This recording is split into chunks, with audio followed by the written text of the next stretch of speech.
Bob Anderson, Mayor of International Falls. On behalf of the City Council, we're conducting a public meeting tonight. Information on the public sales and use tax that will be proposed by resolution for the voters to vote on November 6th at the general election. I'd like to introduce members of the City Council. From the Center Ward, Joe Kraus; West Ward, Cynthia Jackson; East Ward, Brian Briggs; City Administrator Ken Anderson, you'll hear from him shortly; and Kurt Meyer is with the engineering firm Woodson Smith and Nolting, and he also will be presenting information this evening. I'd like to just start out by sharing with the audience that this meeting, we are not advocating for or against a sales tax. We just want to present information and answer questions that the public may have with regard to a sales and use tax for the community. Hopefully the information that we will provide you will give you what is needed for you to make a decision at the polls on Tuesday, November the 6th. With that, I'm going to call on our city administrator to share some information that we have prepared here. And Ken Anderson, if you would go forth. Thank you, Mayor. Do we want to distribute this stuff? No, not to them. Thank you, Mayor, and welcome everybody. I appreciate you being here tonight. I actually don't feel like I'm in church tonight because we've got a couple of people in the front row, so that's very exciting. So, as Mayor indicated, I just want to talk a little bit to start out with some factual information. And people might ask, well, why do we need a sales and use tax in the city of International Falls? I mean, haven't we been doing enough with what we have? And so one of the first questions we want to answer, well, what have we been doing recently? And so in the way of improvement costs, we've identified on this graphic here our annual permanent improvement project spending. And we have a permanent improvement fund that we set up, where we set money aside on an annual basis for doing public improvement projects. And so out of that fund, we've identified on this chart here the cost that we've expended for the years 2012 through 2018. Now, 2018 is a partial year through the date of September, and we've done a couple of major improvement projects in 2018, including the 9th Avenue Street improvements and the Crescent Drive improvements. And those two improvements, the contractor costs alone were both bid by local contractors, and the cost for both of those projects exceed $1.5 million. But through September of this year, we've those costs are about $1,183,000 to date.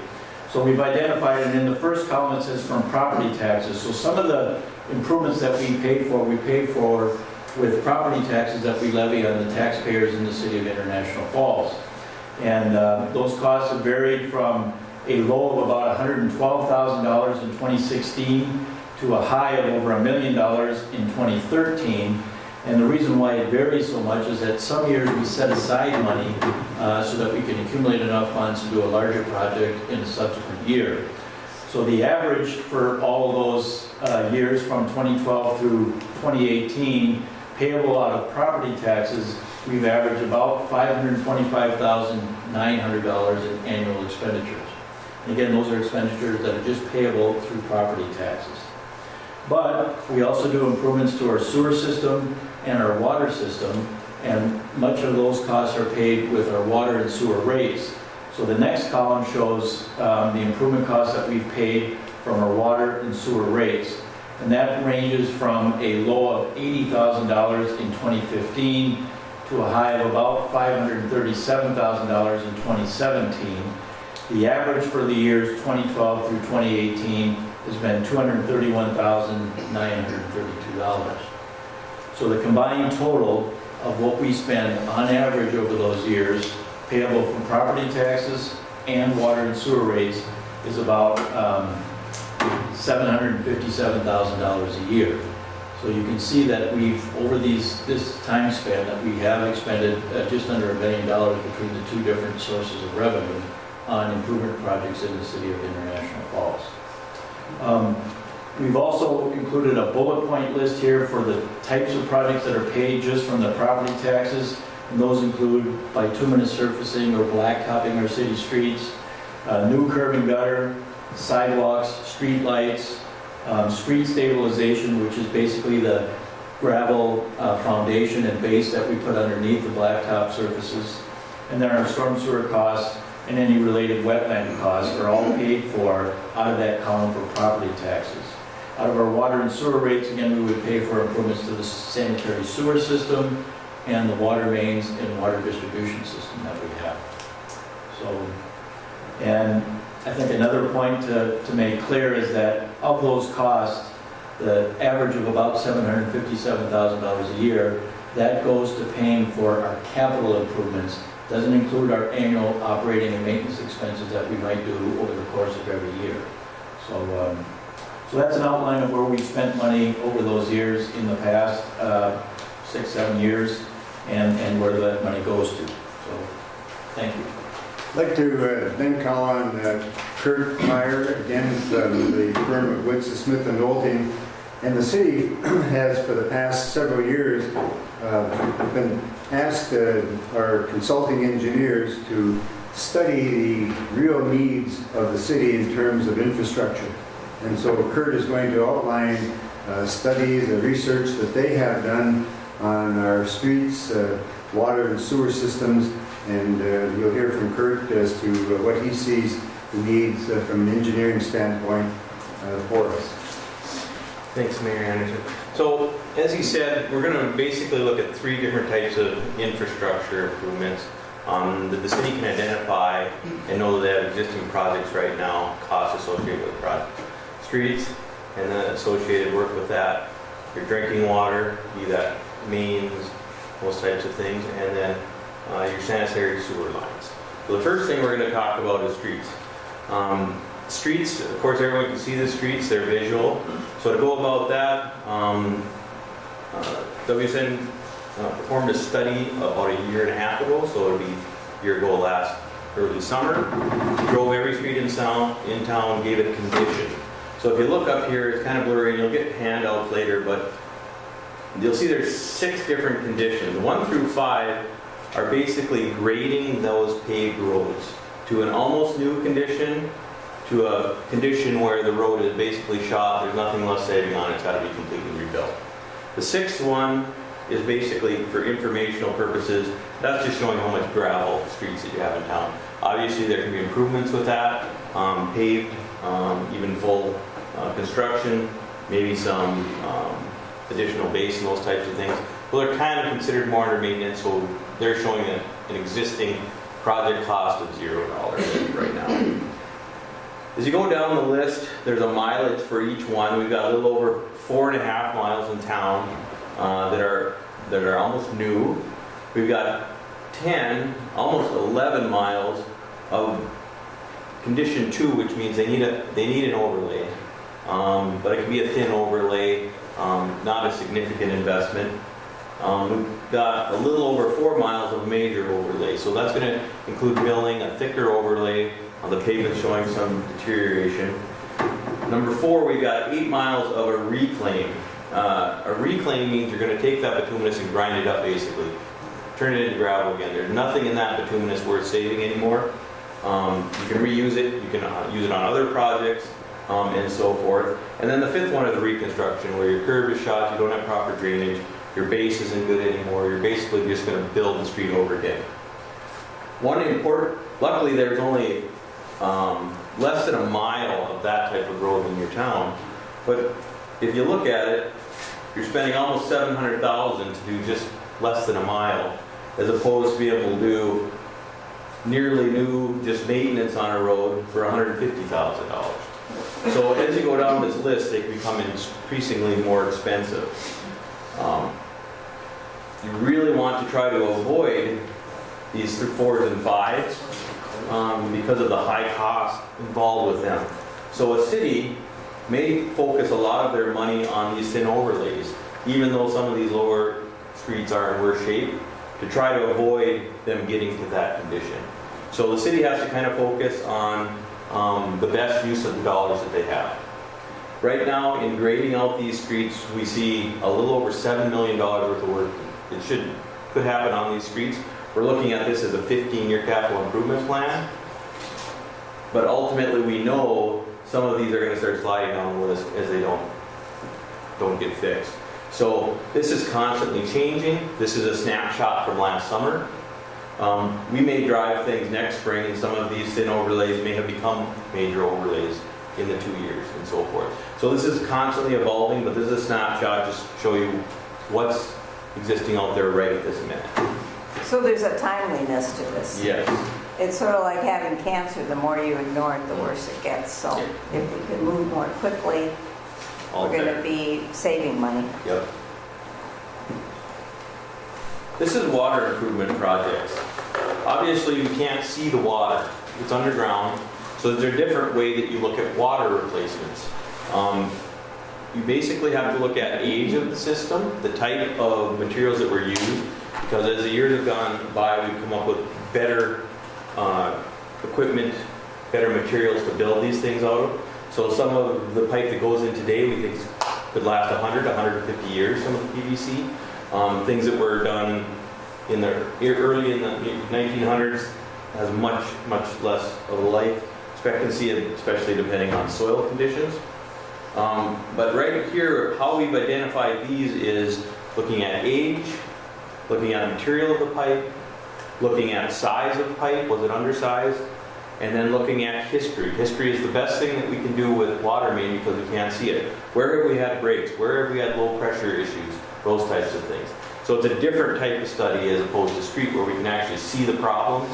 Here we have to do some evaluating, looking at those factors and make our best judgment. Right now, we've identified 11 projects that need to happen where there's issues with the water main. That comes to a total of about $7.5 million. We've got them ranked in priority. It's not necessarily important for you to know which ones are prioritized. Obviously, again, this is a snapshot. Next year, these priorities may jumble because we may have more breaks on a certain line than we thought. This one's the 5th worst condition or 6th worst condition. So this is also going to constantly be changing. There's also going to be issues that pop up that we are completely unknown right now, where we felt we haven't had any problems. All of a sudden you could have 2 breaks this winter in that line and say, you know what, that's all of a sudden priority number 1 or number 2. So this one especially can change drastically over time, but right now we already know we have $7.5 million of work that needs to happen on the water side. The third one we're going to talk about is sanitary sewer.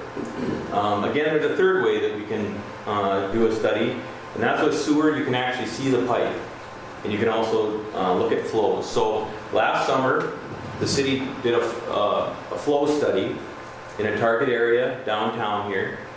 And what that flow study does is it measures the flow that goes through those sanitary sewer pipes over time, so that we can see how does rain affect these pipes, which is very important.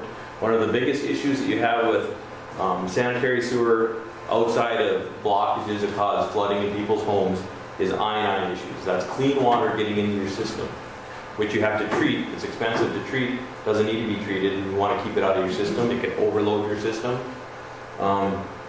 So what those flow meters showed was, we actually had flow meters here, we had some down in here.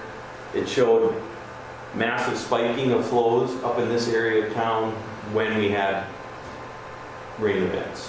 What that means is that rain's getting into the sanitary system, be it through old manholes, cracks in the pipes, service issues, and so forth. This summer, we picked out this area as the worst, or their target area to start with, and we televised it. So what that means is we actually went in and looked at the pipe. Well, that tells us maybe some major problem areas that might be just locational fixes instead of replacing the whole pipe. It tells us what the pipe looks like as far as in round and sloped and that types of things. Can we just line it, or do we have to dig it up and so forth?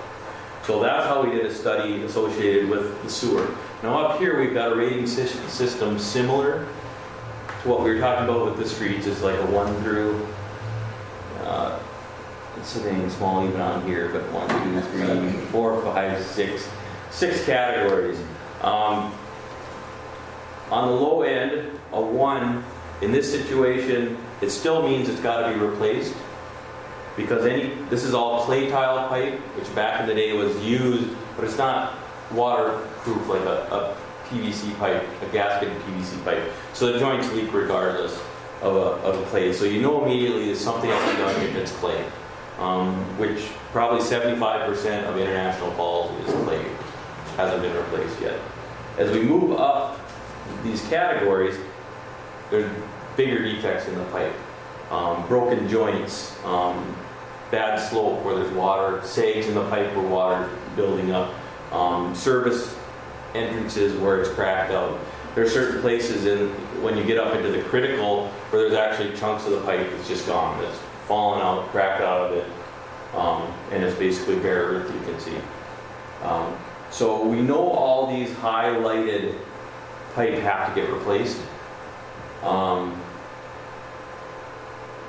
But we can look at these categories to basically say we better attack these first before they become major problems, be it blockages and so forth. A total cost here is just under $3 million, and that's, in looking at the tape, it appears that all this could probably be lined. There's certainly spots, 10 to 12 places where we're going to have to dig down and replace sections of the pipe. But the city also has to look at issues with services. How well can we seal those services that come into your main from each individual house? Because if you line an entire pipe and those services are still an issue where they come through and connect to that main, then all the water does is flow alongside the pipe that you fix and enter there. So in looking at this cost, we're assuming some service repair as well.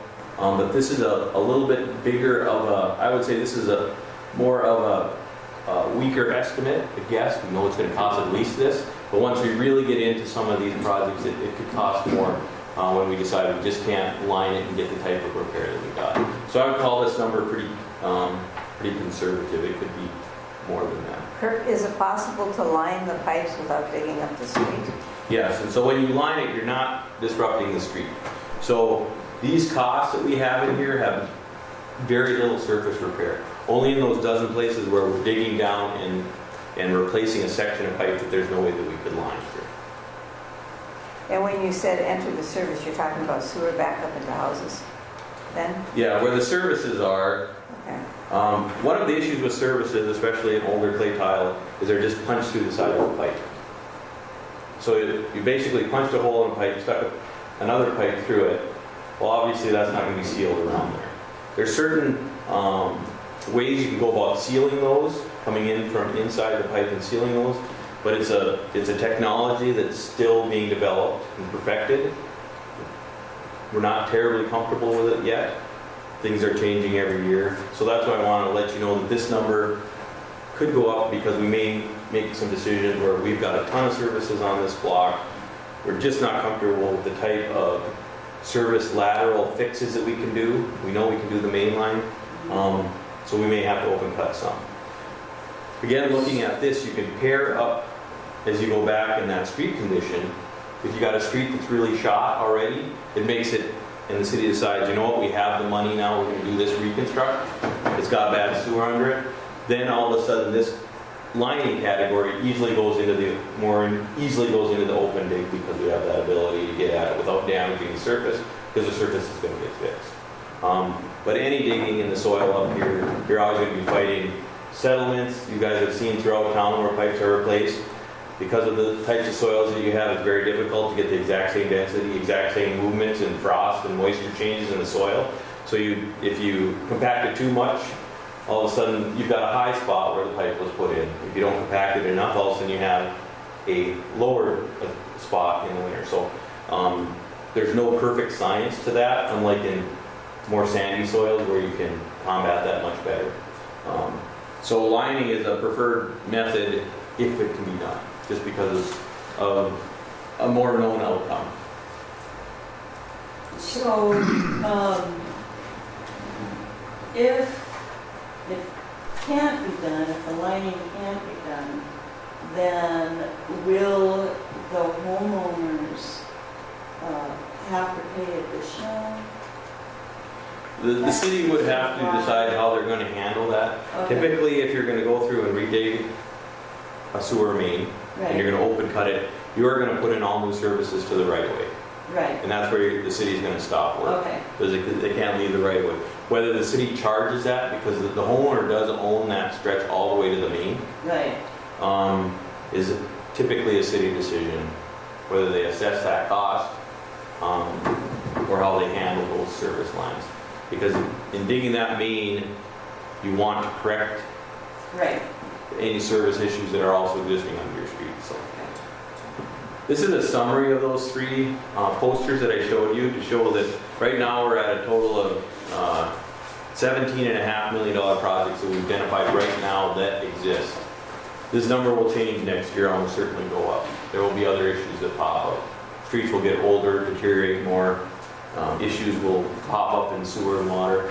We know if we wanted to look at citywide sanitary, because of the amount of clay that you have in town, again, that number that we talked about, that's just in our focus area, because we know it's such a big problem. We can't just attack it all at one shot. So we're looking at $3 million in what we think is some of the worst part of town.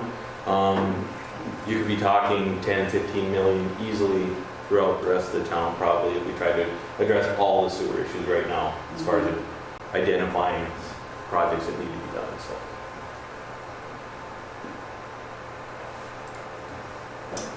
Go back to, so at 17.5 million, and you heard Ken just before that say that we're investing about $750,000, $752,000 a year on average. That would take 22 years just to take care of what we know right now.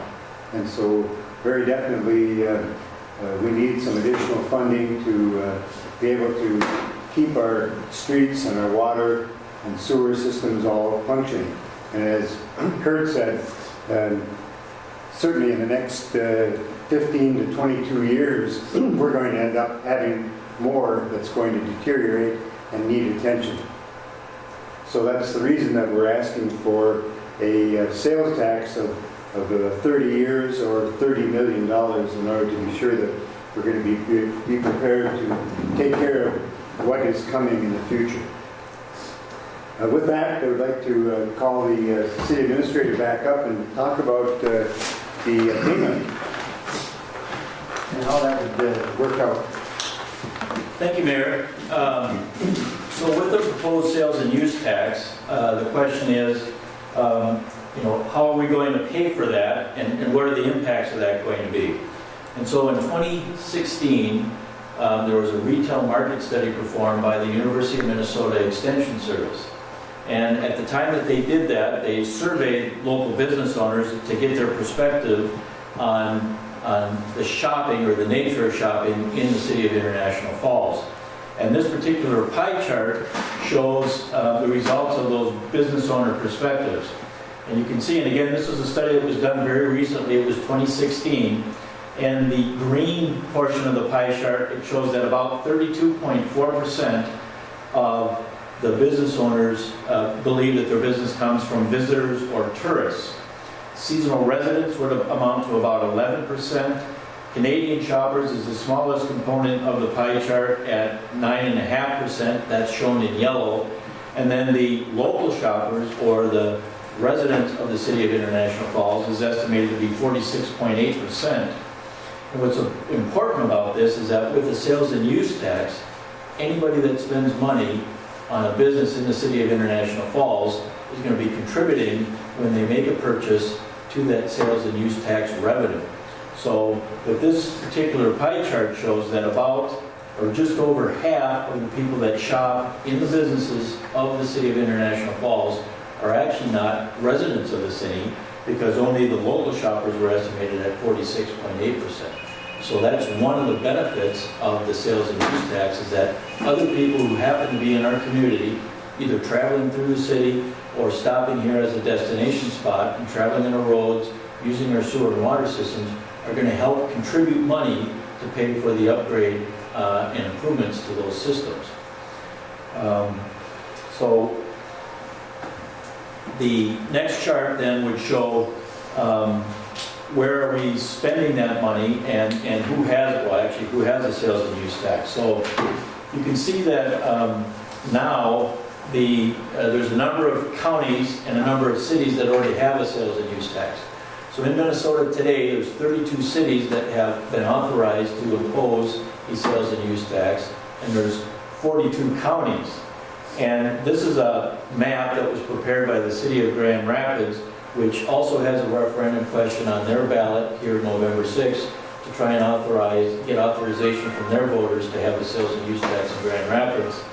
And the counties that you see in green here are counties that already have an existing sales and use tax. And then the cities are also identified, and they're throughout the state of Minnesota, all the way down in the southern border, and including many communities in the northern area here. Some people have suggested that, well, if the city of International Falls has a sales and use tax, I'll just go do my business elsewhere. And I think what's important about this particular graphic is it shows that if you shop anywhere in St. Louis County, or in the cities of Hermantown, Cloquet, Moose Lake, Proctor, Duluth, Two Harbors, they already have a sales and use tax. The city has one and the county has it. In addition, the city of Bemidji has a sales and use tax, as does Beltrami County.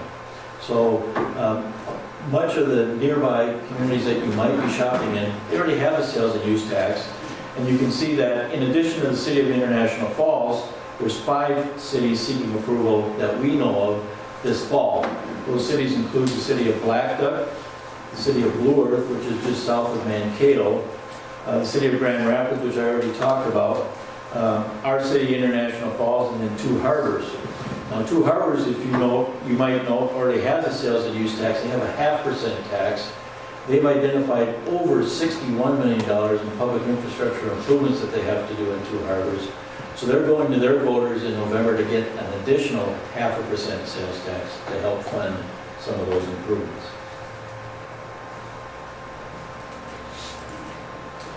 Now, if we would approve a sales and use tax through this referendum, what would we spend the money on?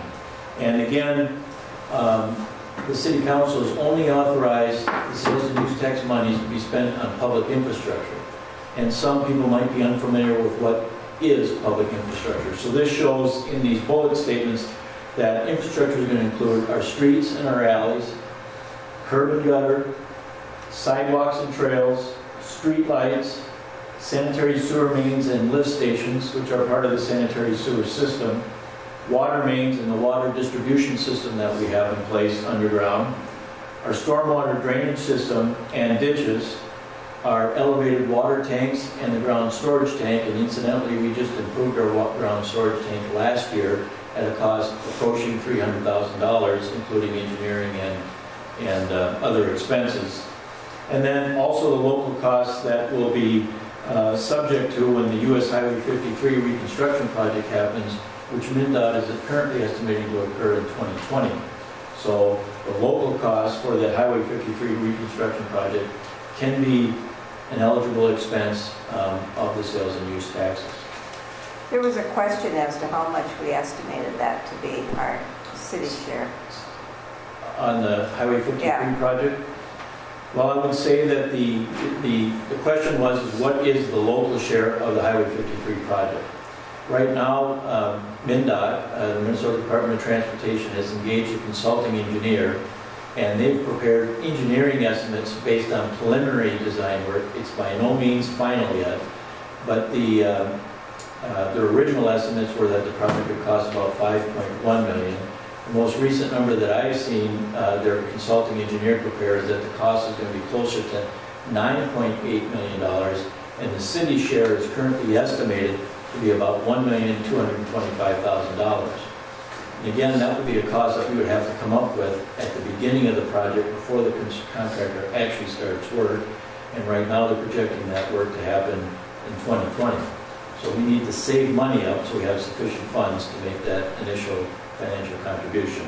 Is that included in the estimate of street? That is not included in It's the not. estimate work. So the $17.5 million that Kurt had talked about previously would be something over and above the local share of costs that we would have to invest in the Highway 53 project. But I can't underestimate, again, these numbers are only estimates, and the city council has some discretion in terms of what types of improvements happen in that corridor, which could increase those costs or decrease those costs, and those decisions have not been made. Again, it's very preliminary, but that's the initial number that we've received to date. Now, the other point I just want to make is part of what will the sales and use tax proceeds be used for. We need to emphasize that the sales tax cannot be used for any other purposes. It doesn't pay for Ken's salary, it doesn't pay for anybody else's salary. It's only the authorized uses that the council's permitted in the authorizing resolution and what the state legislature might approve in the enabling legislation that they have to approve. So it's only these public infrastructure items that will be funded with our sales and use tax. Can we go back to that other screen? I can do that. When we were coming up with the $17 million number, did that include water towers? It didn't, did it? No, there's some work that may have to, as far as repainting and that type of maintenance work on those, which gets expensive. That is not, that's just relating to the mains. Okay. So there could be work at the water plant. That's a more in-depth study. There may need to be improvements there. There may need to be some maintenance painting. In fact, we know they are. Those are above and beyond those identified 11 projects. So. Still looking at this slide, another point that I think is important to make is that the sales and use tax that customers in the city of International Falls would have to pay is on items that are only the same as what you already pay a Minnesota sales tax for. So if you don't pay a Minnesota sales tax for any purchases, goods, or services that you use today, you're not going to have to pay the 1% sales tax on anything extra. It's only eligible state sales tax items. So for instance, food, clothing, and medicine supplies that are exempt from sales tax by the state will also be exempt from the local sales tax that may be approved by the voters in the city of International Falls. So, for instance, if you're going to buy a motor vehicle, you're not going to have to pay a sales tax on that. That is actually something that's exempt from the local sales and use tax. There are exemptions from the local sales and use tax that are above and beyond the exemptions at the state level as well, in our part. That's correct, and, Yeah. and I think Mayor Anderson is going to address some of the exemptions, and I think the legislation has, 6 pages of exemptions listed on it. We provided a page and a half roughly on the handout sheet that shows the items that would be exempt from the sales tax so people can understand it and know what is going to be impacted by the sales tax if it is approved. Now, one of the things that I haven't talked a lot about, but we've estimated that about $800,000 a year is what we could potentially generate in sales tax revenue with a 1% sales tax. And we arrived at that estimate by looking at the amount of sales and use tax revenues that that have occurred in the city over the last 5 years. It was actually through 2016 and the 5 years previous. And so, if we were not to get the sales and use tax approved by the voters, and if we did go forward with that, well, how are we going to generate the same amount of money to go forward and pay for all these costs that Kurt's firm has identified that we need to do, in addition to the Highway 53 project and other kinds of improvements that might come up?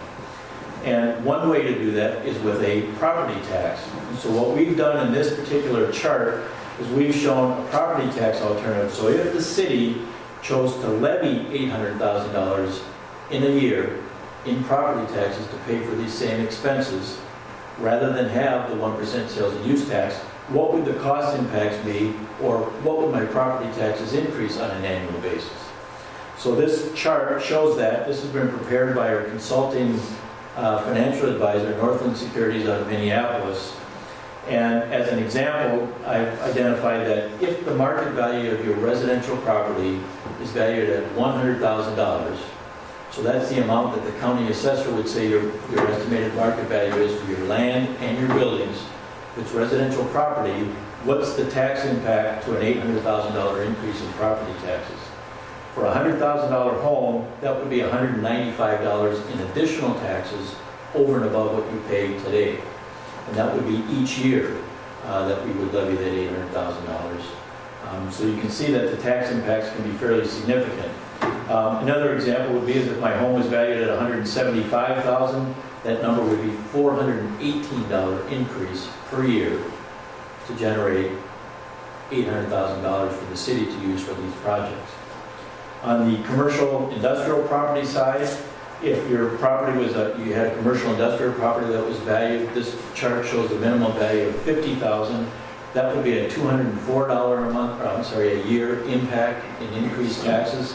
If you had a $500,000 a year value business, that would be a $2,519 a year increase over and above what you pay to the city, the county, and the school district in annual property taxes. So based on those stark contrast to what a 1% sales tax would be versus what these property tax impacts would be, the city council thought it was appropriate to raise this question and ask the voters to consider the sales and use tax, because we bring people from outside of the city proper to help pay for some of these expenses. And those are also some of the people that are using our roads, using our sewer systems, and using our water systems. Ken, when I look at this, my house is maybe $175,000 assessed.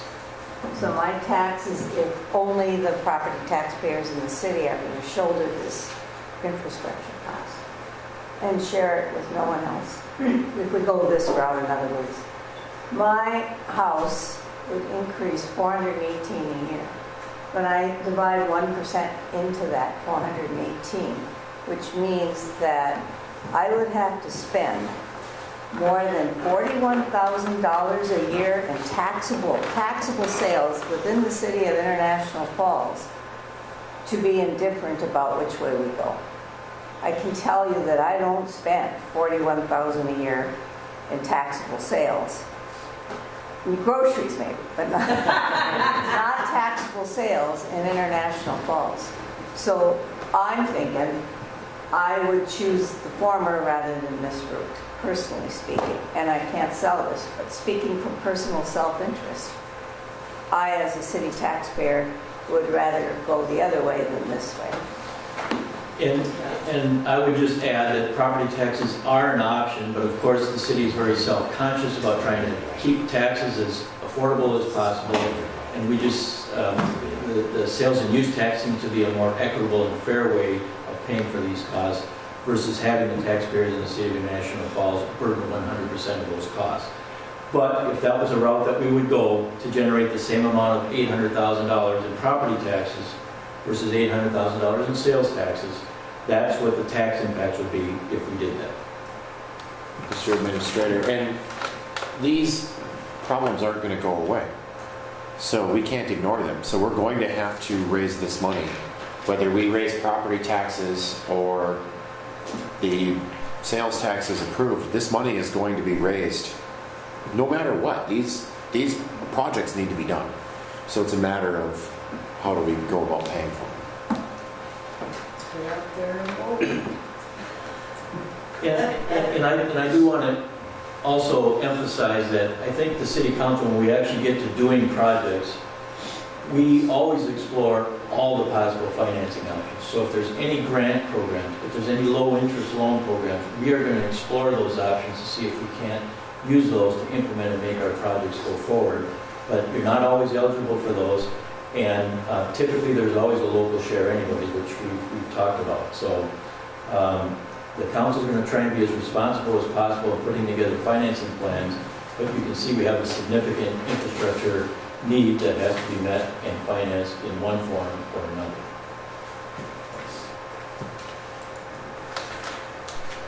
And again, this is just a recital and shows what the city question will be. This is a question that the voters are going to be asked to vote on November 6th. And the question is, it's City Question 1, Local Option Sales and Use Tax. And the question reads, shall the City of International Falls, Minnesota be authorized to impose a sales and use tax of 1% to finance transportation and public infrastructure projects. And that's a yes or no question. So if a majority of the people vote yes on that question, then the city can move forward. And the mayor is going to talk a little bit about the approval process that has to go forward if the voters do choose to move forward with the sales and use tax. If a majority of the voters that vote no, then the sales and use tax is null and void and cannot move forward if the voters vote no.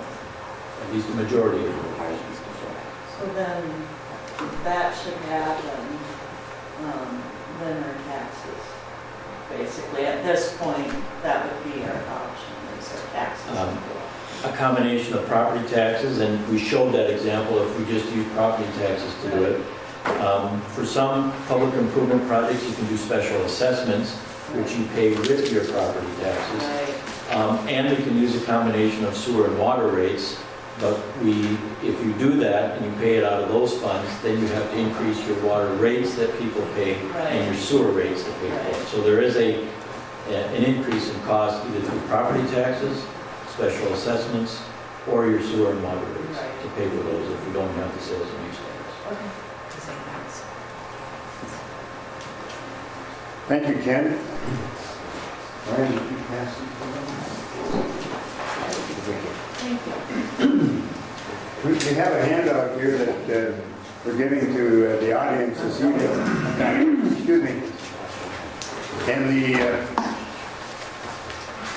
if anyone that's viewing this on television would want to have a copy of what is being passed out here, please come to City Hall, and it'll be available at the Water Department for citizens to take. As Ken pointed out, there's a process. It's a three-step process to have a sales and use tax put into place. First item that has to happen is the City Council must adopt a resolution, which happened back in August. We adopted a resolution that we wanted to ask the citizens if they would approve a sales tax for the city. And so that was step number one.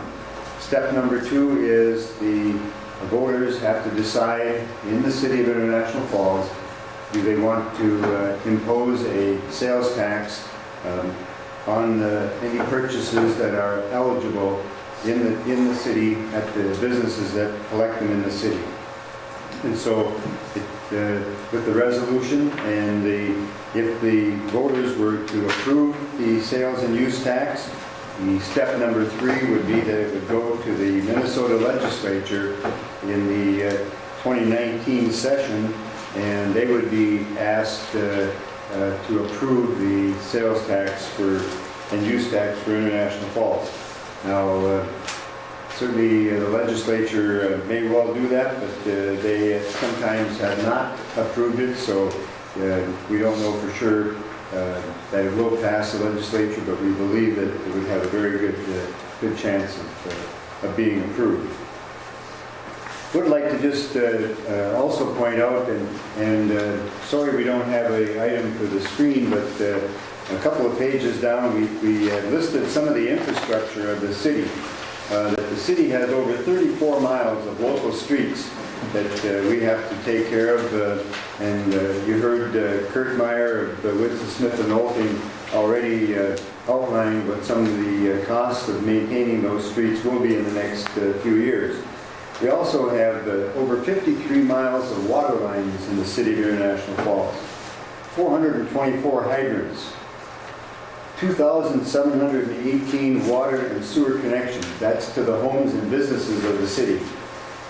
We have 3 water storage tanks that we have to maintain.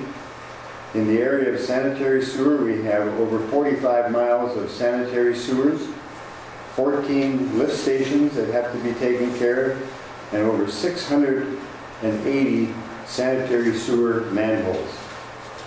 And then we get to storm sewers, which take the storm water to the Rainy River. We have over 27 miles of storm sewer lines in the city, 630 manholes, and over 1,800 storm sewer catch basins that have to be cleaned from time to time to allow the stormwater that comes down the curb and gutter into that catch basins before it goes to the Rainy River.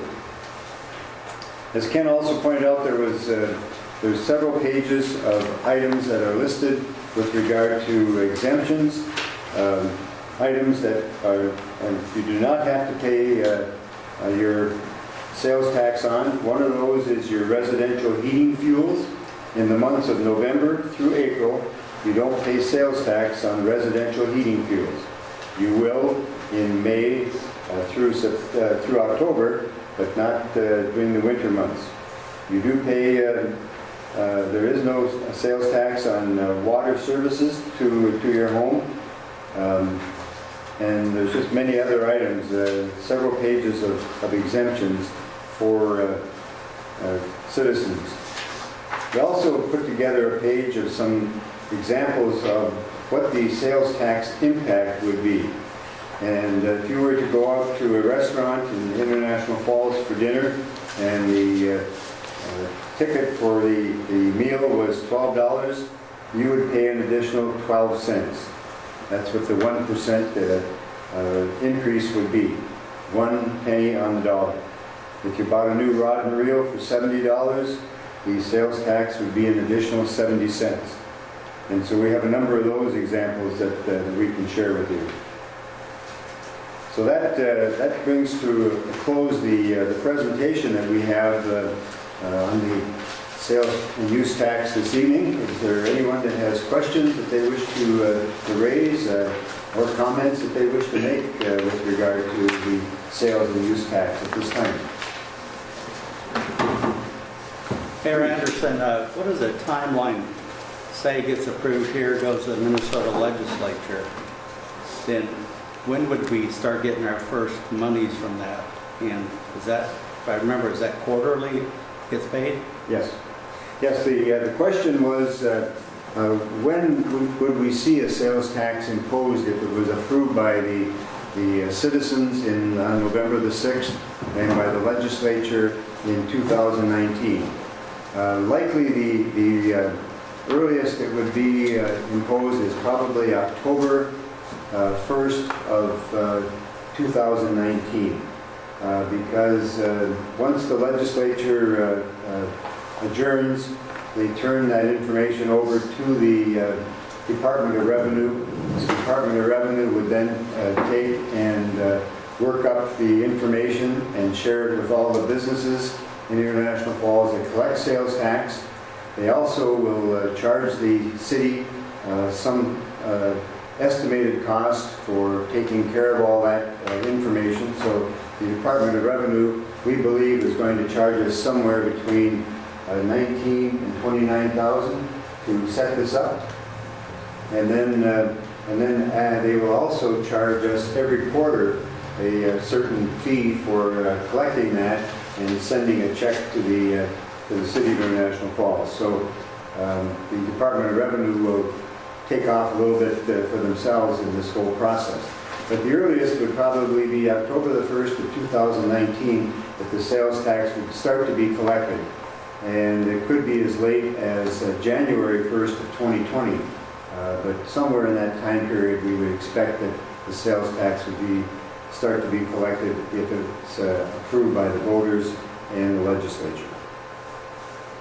Please, And the first check then would be quarterly after that? Would be quarterly after that. So you might see the first check in January of 2020. It might be later in 2020 before we would see that first check. And also, remember Duluth put in for their second penny sales tax, I think, but the legislature down there couldn't get their act together, and that wasn't passed and signed by the governor. So do they have to go through the process all over, and would we?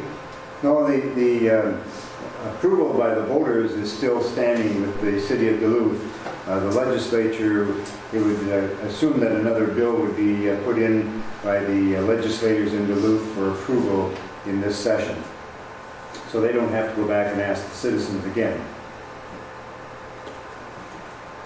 How long is that approval good for? I don't know that. I don't know and how many times they could bring that to the legislature, but my understanding is they can bring it again. If this should get voted down, what can we do from there? Well, I think as Ken pointed out, we have probably several alternatives. One, continue to do as we have been, spending somewhere between $500,000 and $750,000 a year towards those issues that have been outlined. Or we can increase property taxes, and that wouldn't take effect until next year, that you could start to do that. So you wouldn't see any funds until 2020 to be able to start applying to that. So it's a lengthy process. Is there a time frame though that we can represent this to the voters? The 1%? Is there a waiting period? I have not seen anything in the legislation that would prohibit the city from taking it to the citizens again. Now, you'd have to probably have a special election to do that. Maybe next November or maybe next April, you could do that again and see if the citizens would vote. Mr. Mayor? Please. Yeah, I think you have to have it on the general election ballot. They changed the legislation. Do you think you have It has to be. Even numbered year. It has to be because they want it on a general election ballot. Okay, so They you don't- can't have a separate Can't election? have a special So anymore. we They have to used wait to 2 be. years then. Or Yeah. maybe for the second. I may be wrong, I guess. I don't know, yeah. Oh. I'd have to go back and look at the legislation. There's pages and pages of legislation. Please. Just hope it doesn't happen. Yes, there we go. What's your sense out there? You're talking to people, right? There's positive and there's some questions about making sure it's going to be infrastructure and not other things in the city, whether it be buildings or airport or whatever. And I've shown them this is what it is, this is what it's got to be, and seems to be more receptive. Thank you. I think my take on it is these projects have been identified, but we have one bad storm, some sort of event, and there's going to be other projects that'll be identified. It takes a foot of rain, can do a lot of damage. And these are the projects that are currently identified that we know need to be fixed.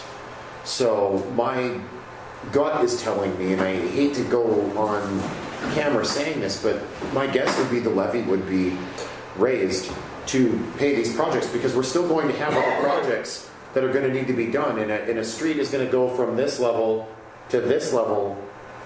You know, it can't go unfixed. It's more like dental work. If you can ignore the cavity, but at some point you're going to need to pull out the tooth. So the point is, we can ignore these problems and they're going to still be there. So my gut is telling me that without the sales tax, the voters passing the sales tax, I think raising the levy is probably the only option at that point, would be to ask for. Realistically, I think that's, unfortunately, I think that's our only option.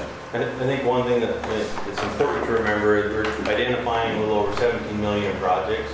That's a snapshot right now. We're showing you the 15-year capital improvement plan. Just because the city understands we can't do $17 million of projects next year. We could be calling this a one-year CIP, because these are projects that exist right now that need to be done. It's a lot of times in your CIP, you're identifying projects in 12, 13, year 14, year 15, that right now don't need to be done, but we know that they'll need to be done at that point. Right now, we're looking at 15 years of projects that could, every one of them could be done next year. The economic impact of having a city that looks like it's on the up and coming rather than falling into decrepitude is a benefit here that we can't really even measure, but it's very, very important, not only to our economic future, but also to our citizens' feeling of and pride about living in the city of International Falls, which is the best city in the U.S. Well, I think it's important to note what the mayor said earlier about Two Harbors. Sounds like maybe they didn't fix things the way they should have, and now they gotta get $61 million. That could happen here. That 17 million could very easily get to 60 million if you didn't do anything, or just barely kept up like we've been doing for the last number of years. And then another piece is property values can be dependent upon the curb appeal of the street, and if the street's all busted and broken, it doesn't matter how much the property is worth, you're only going to get what somebody will pay for it. And if the access is all busted and the street lights are out and the curb and gutter is in horrible shape and the boulevard is wrecked and the water needs work, I mean, people aren't going to purchase those properties. Your values are only going to go down. If you don't invest money into the city, the value of the city is only going to go down. As that 17 million goes up, the value of the city goes down because we have to compensate for that somewhere. Where are we gonna get this money at then? We got the airport, we got to spend over $1 million, that project 53, and we're not gonna get the money till over a year from now. Where are we gonna get that money to get started? Well, and again, we Have we budgeted for that? we haven't budgeted. What we'll be looking to in 2019 is to set aside monies to do Highway 53. We'll have to set aside additional monies in 2020, so those 2 years. So we will likely not do any street work in next summer. And we will be saving monies to do that Highway 53 project. So that will take us probably 2 years to save up the money to be able to do the city share of the cost of Highway 53 being approved. Did I hear you correct, no, that you're not looking at any improvements on the street for next summer, is that correct? Just 53 or all the residential streets and so on? We would not have money. I mean, we could go ahead and do some next summer, but then we're not going to have money to do Highway 53 when it comes up. Okay. And the state's going to expect that we're going to have our share if they're going to invest about $9 million. Ours We need was to have our 1 million. something. Excuse me? Our share was 1 million something on 53? 1.2 million, yes. Not all at one time, though. Right. The other thing that, the state of Minnesota can help the city. And my opinion is they need to do that. But the thing is, Representative Eklund was here, and he said if the city residents pass the city sales tax, that helps him sell to his fellow Congress, or fellow state representatives.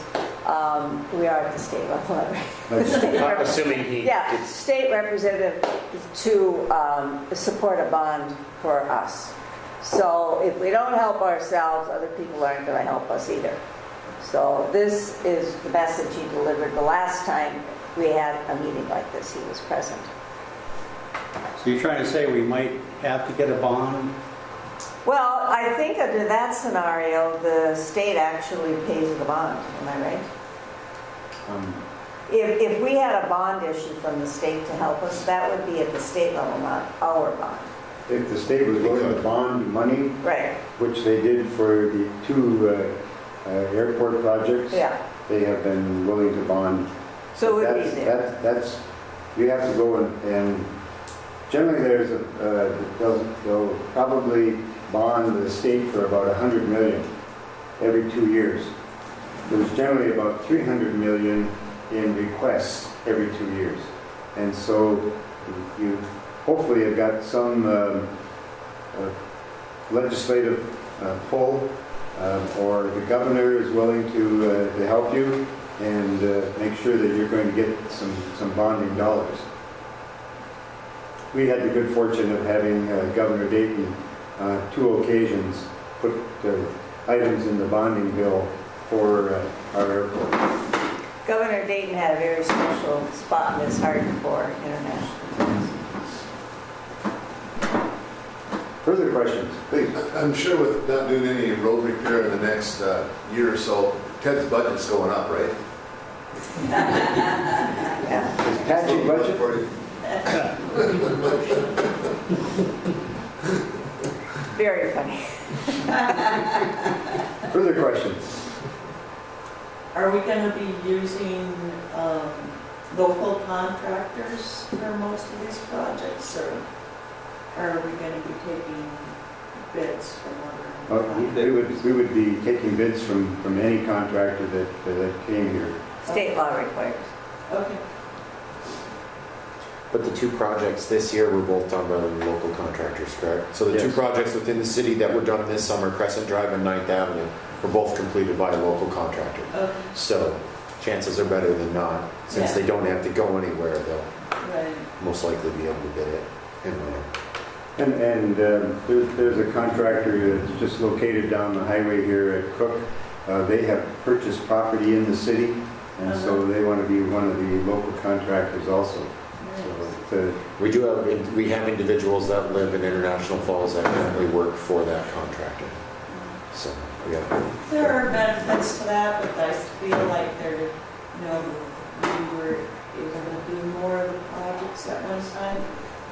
There are also benefits of hiring contractors from out of town for the commerce part of it.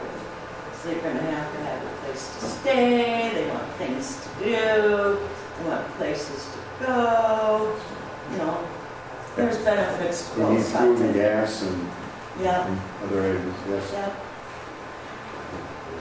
Further questions? Well, if not, again, I think the city council has done a very good piece of work in having the consulting engineer research the needs of the city in at least 3 areas: the streets, the water, and the sewer. We know that there are other areas of the city that need improvements. Storm sewer work needs to be done. Lighting needs to be improved. And so there's more than just what has been noted here. But I think we started out by trying to determine what are the needs of the city of International Falls in the areas of infrastructure, because if you don't have good infrastructure, you're not going to have economic development. Nobody's going to come and come to your city and invest money if they don't have the infrastructure to take care of their needs. And so with the information that we have, we looked at what ways that we can take and raise dollars, and we think the fairest and best way for the taxpayers of International Falls is to consider the sales tax, and hope that the citizens will make the right decision when it comes on November the 6th. Thank you and good evening.